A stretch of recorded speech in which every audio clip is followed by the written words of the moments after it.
आकाशवाणी रांची से प्रस्तुत है प्रादेशिक समाचार।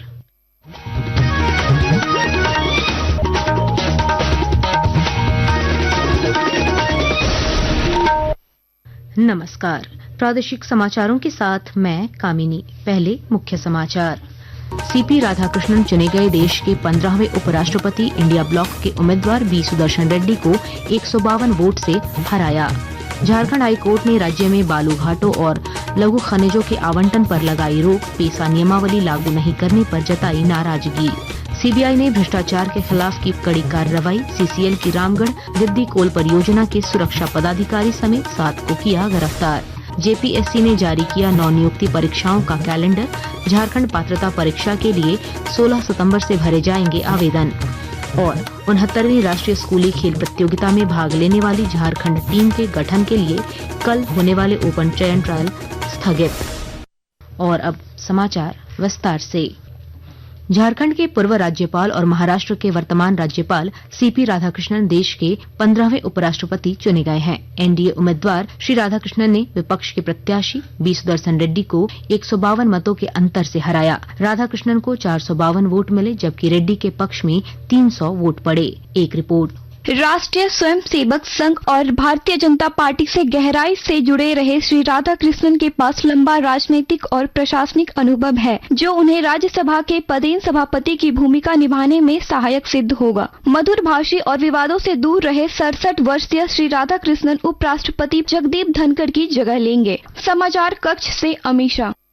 राष्ट्रपति द्रौपदी मुर्मू और प्रधानमंत्री नरेंद्र मोदी ने श्री राधाकृष्णन को जीत की बधाई दी है। उन्होंने कहा कि सार्वजनिक जीवन में श्री राधाकृष्णन का दशकों लंबा अनुभव राष्ट्र की प्रगति में महत्वपूर्ण योगदान देगा, संवैधानिक मूल्यों को मजबूत करेगा और संसदीय संवाद में वृद्धि करेगा।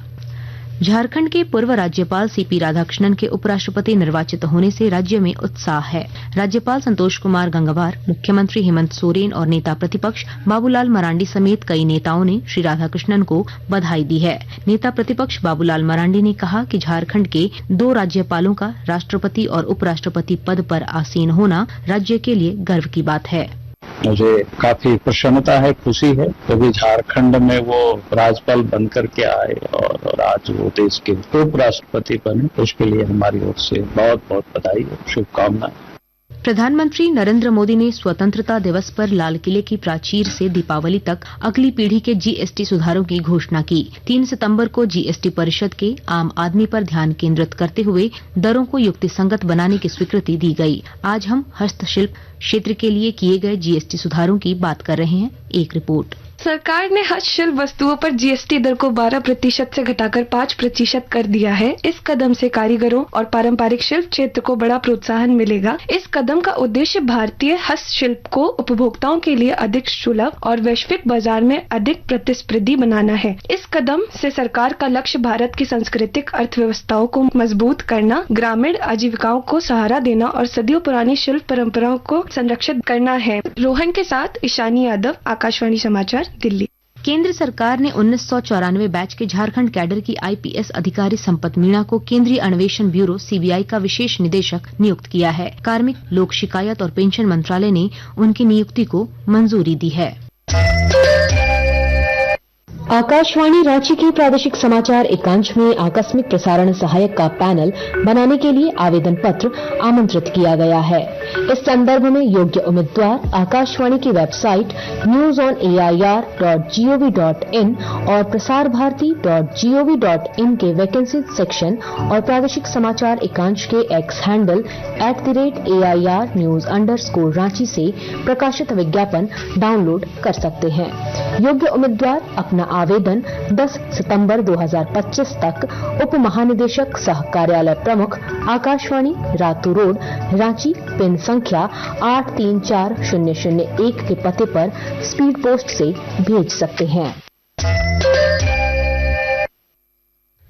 आकाशवाणी के ताजा तरीन समाचारों के लिए आप हमारी वेबसाइट newsonair.gov.in पर लॉग ऑन कर सकते हैं। ताजा समाचार X handle @AIR news alerts और Facebook page all India radio news पर भी उपलब्ध है। आप प्रादेशिक समाचार एकांश के X handle @AIR news _Ranchi और Facebook page Akashvani news Ranchi, Instagram page तथा YouTube channel AIR news Ranchi पर भी हमारे बुलेटिन सुन सकते हैं। प्रादेशिक समाचार आप आकाशवाणी रांची से सुन रहे हैं। झारखंड हाई कोर्ट ने राज्य में बालू घाटों की नीलामी प्रक्रिया पर तत्काल प्रभाव से रोक लगा दी है। अदालत ने यह आदेश पेसा कानून को लागू न किए जाने के संबंध में दायर अवमानना याचिका पर सुनवाई करते हुए दिया। हाईकोर्ट ने राज्य सरकार से इस मामले में जवाब तलब करते हुए यह स्पष्ट करने को कहा है कि पूर्व में दिए गए कोर्ट के आदेश का अब तक पालन क्यों नहीं किया गया। हाईकोर्ट के फैसले के बाद भाजपा ने राज्य सरकार पर निशाना साधा है। पार्टी के प्रदेश प्रवक्ता अशोक बड़ाइक ने आरोप लगाया कि सरकार स्थानीय स्वशासन के अधिकारों का हनन करना चाहती है।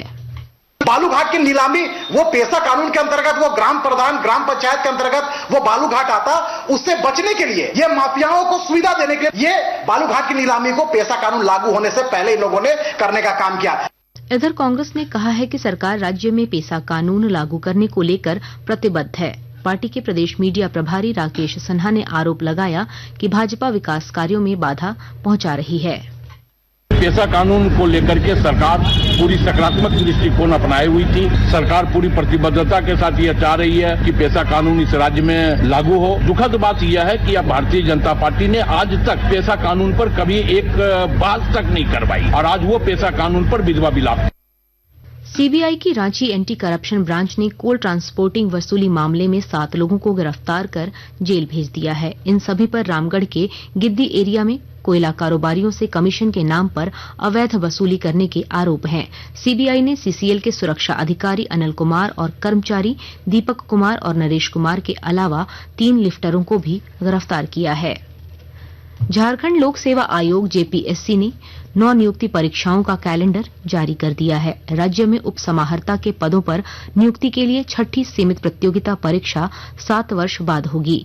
जेपीएससी ने 7 वर्ष बाद इसकी लिखित परीक्षा की तिथि की घोषणा कर दी है। यह परीक्षा 5 से 6 दिसंबर को आयोजित होगी। जेपीएससी ने इसके साथ कुल 9 प्रतियोगिता परीक्षाओं की संभावित तिथियां भी घोषित कर दी है। इधर जेपीएससी ने झारखंड पात्रता परीक्षा जेटेट के लिए विज्ञापन जारी कर दिया है। करीब 17 वर्ष के बाद आयोजित हो रही इस परीक्षा के लिए 16 सितंबर से 6 अक्टूबर तक ऑनलाइन आवेदन लिए जाएंगे। लोहरदगा जिले में लोगों को आयुष्मान योजना से जोड़ने की पहल तेज कर दी गई है। इसके लिए विशेष अभियान चलाया जा रहा है और जानकारी दे रहे हैं हमारे संवाददाता। लोहरदगा जिले के उपायुक्त डॉक्टर ताराचंद ने सभी जन वितरण प्रणाली की दुकानों में आयुष्मान कार्ड बनाए जाने का निर्देश दिया है। उपायुक्त ने कहा कि जिन लाभुकों का राशन कार्ड बना हुआ है लेकिन अब तक वे आयुष्मान कार्ड से आच्छादित नहीं हुए हैं, वे अपने व अपने परिवार के सदस्यों का आयुष्मान कार्ड पीडीएस दुकानों में लगने वाले शिविर में अवश्य बनवा लें। सभी जन वितरण प्रणाली की दुकानों में आयुष्मान कार्ड बनवाने के लिए शिविर लगाया जा रहा है, जो प्रतिदिन सुबह 10 बजे से लेकर देर शाम तक जारी रहता है। गोपी कृष्ण कुंवर, आकाशवाणी समाचार, लोहरदगा। 69वीं राष्ट्रीय स्कूली खेल प्रतियोगिता में भाग लेने वाली झारखंड टीम के गठन के लिए झारखंड शिक्षा परियोजना परिषद रांची की ओर से कल होने वाले ओपन चयन ट्रायल अपरिहार्य कारणों से स्थगित कर दी गई है। परिषद ने एक विज्ञप्ति जारी कर कहा है कि ट्रायल की तिथियों की घोषणा बाद में की जाएगी। और अब अखबारों की सुर्खियां। रांची से प्रकाशित सभी प्रमुख अखबारों ने सीपी राधाकृष्णन के उपराष्ट्रपति बनने की खबर को प्रमुखता दी है। दैनिक भास्कर लिखता है, नेपाल में तख्ता पलट, जला दिया सिंहासन। हिंदुस्तान के शब्द हैं, पूजा पंडाल के रास्तों की होगी सफाई, स्ट्रीट लाइटें लगेंगी।